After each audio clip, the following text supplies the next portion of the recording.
Coming up next, it's me, Mike Gallagher, right after Chicago's Morning Answer with Dan and Amy on AM 560, The Answer. Good morning, Dan and Amy, and excellent piece in the Wall Street Journal from Jason Riley. Gosnell, like its namesake, faces a media blackout.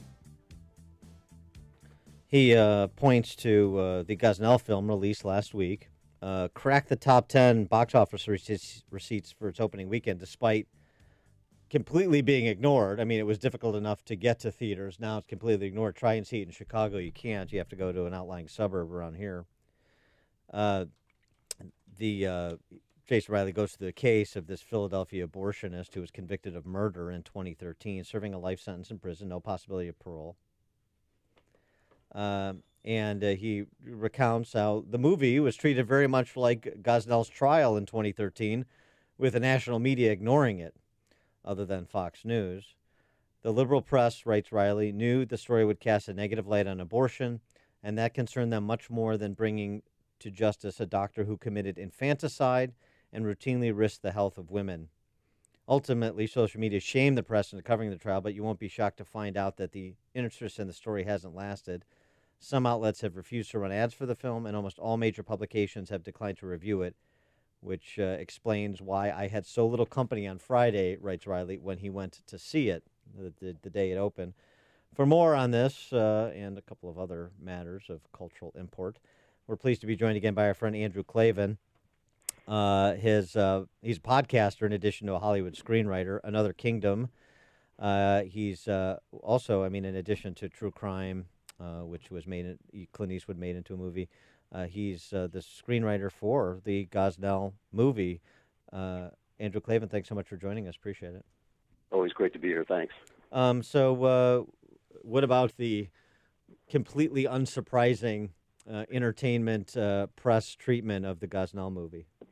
Well, it's actually kind of interesting because they could have chosen what they do with most pro-American, Christian, or anti-abortion films. They could have just chosen to rip into it, but instead they chose to absolutely ignore it, which is what they did to the trial in the first case. Mm-hmm.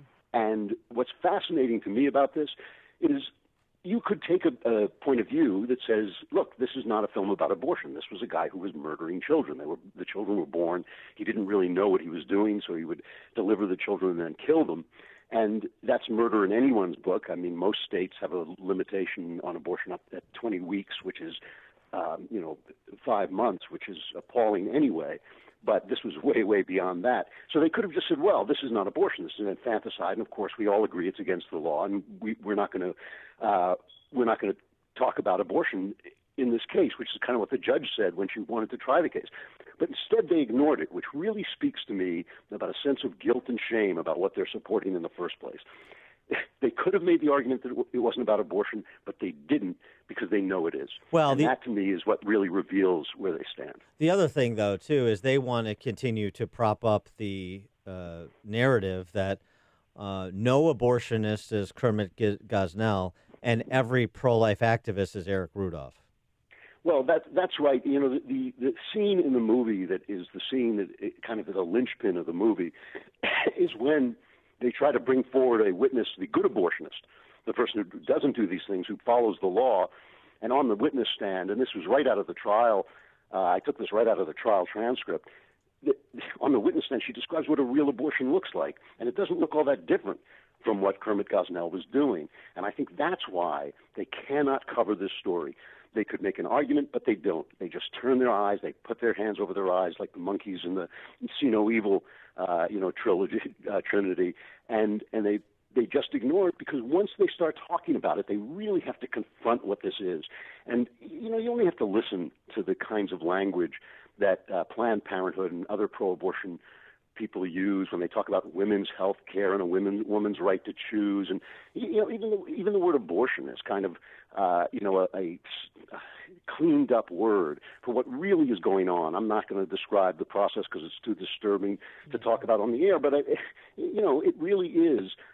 It's something that we need to confront in ourselves. It's something we need to ask ourselves about, right and left. We need to ask ourselves if we want a society that knows how to deal with unwanted children and what to do with them.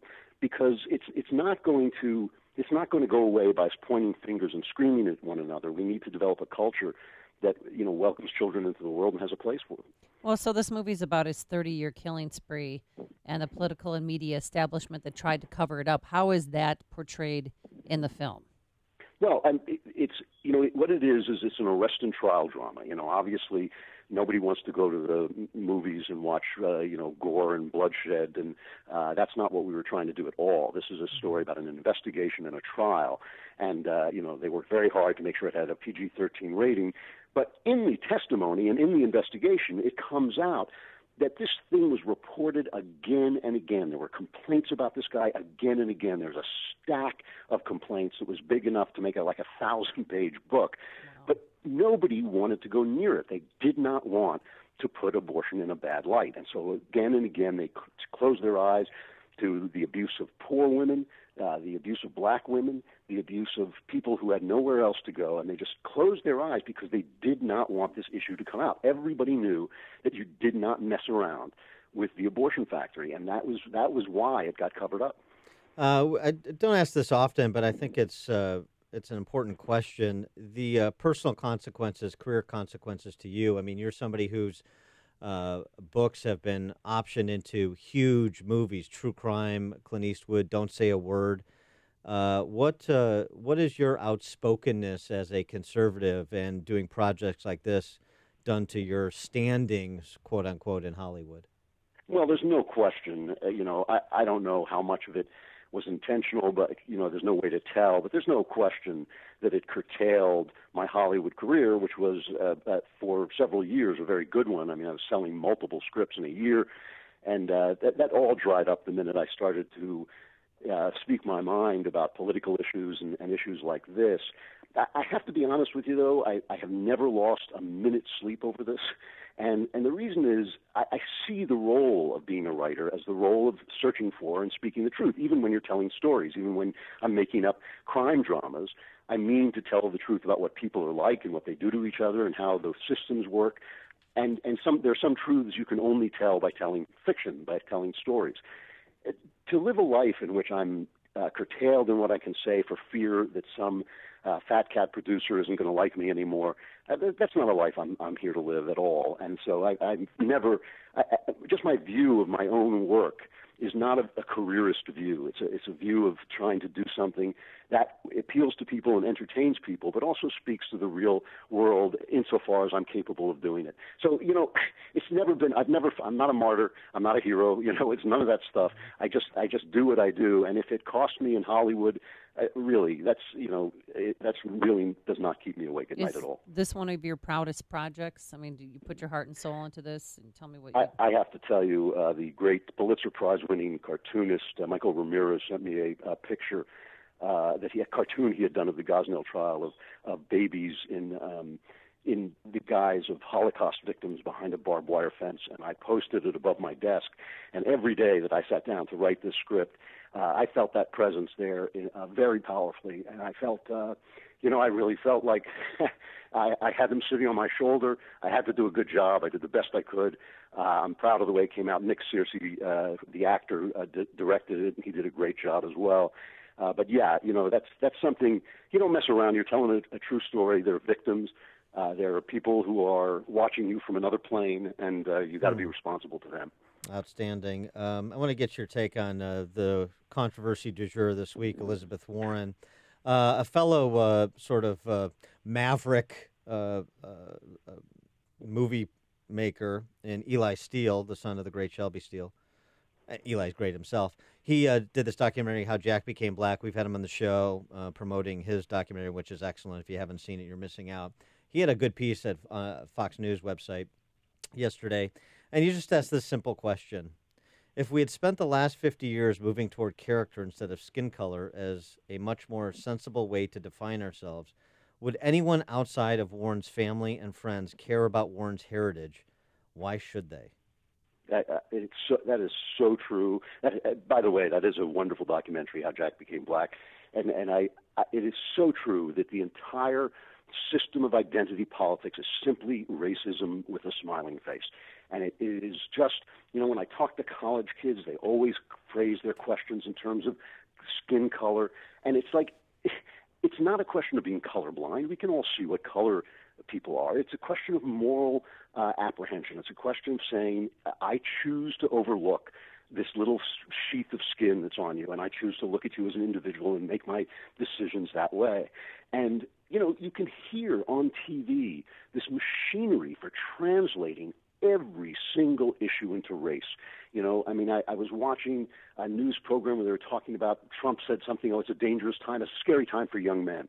And they translated into, it's a scary time for young white men. And I thought, well, he didn't say that. It had nothing to do with that, Right. You can disagree with him, but why does everything come down to this? Racism has always been a way of setting people against one another, of dividing people for reasons of power. It remains that in the form of identity politics. It's a way of turning Americans against one another so that they can make the argument that you need the government to take care of you. It's either right to look at people according to the color of their skin, or it's wrong. And I think it is obviously wrong, and we should just stop doing it, and we should stop allowing the press, which is the left, to do it as well. Well, going back to President Trump and what he said, a scary time for young men, do you believe that it is? I think what was scary, no. I think what was scary was the willingness to overthrow due process just to get at a judge, at Judge Kavanaugh. We've had this 3 times now. We've had the Bork hearing, we've had the Clarence Thomas hearing, and now we've had the Kavanaugh hearing, where the left is willing to do anything in order to keep the power to rewrite the Constitution from the words that are actually on the page into what they think should be there. And you do not see this. You do not see this the other way around. They can talk all they want about delaying Merrick Garland. They didn't try to destroy the guy's life. They voted for Elena Kagan. The GOP voted for Elena Kagan. They voted for Ruth Bader Ginsburg. They have not responded in kind because it's not the same argument. We're arguing for judges who will say what is in the Constitution, to play the referee over the laws that are passed. They're arguing for judges who will rewrite the Constitution as they feel it should have been written in the first place. That's a very different argument. And so they have to go after good judges and destroy their character and attack their lives. And the GOP simply doesn't do it. It doesn't happen. And so I think it was a scary time for America. I'm so happy it worked out the way it did, not just because I think Kavanaugh will be a decent judge, but because I think it was a beautiful thing to see politicians stand up to what was, in fact, a mob being encouraged by the press and by people in power to just destroy a guy without due process. That's scary. I think that's scary for everybody because anybody can be destroyed. Anybody can tell lies about you. Anybody, your ex-husband, your ex-wife can call your employer and start saying things. And if you don't have the presumption of innocence, you just can be destroyed so easily. That's Andrew Klavan, and by the way, your answer to what it means to be a writer should be like cut and pasted and broadcast in every lit class at high school and college around the country. It was great. He's a podcaster, of course, Another Kingdom, a famed Hollywood screenwriter, and the screenwriter for the Gosnell movie, The Trial of America's Biggest Serial Killer, which is in theaters somewhat near you, but find them. Yeah, Woodridge, Addison, and Crestwood are the closest ones. There you go. Find them in Chicagoland and elsewhere. Andrew Klavan, thanks so much for joining us. Appreciate it. Thanks a lot. Always a pleasure. Yes, thank you. And he joined us on our turnkey.pro answer line.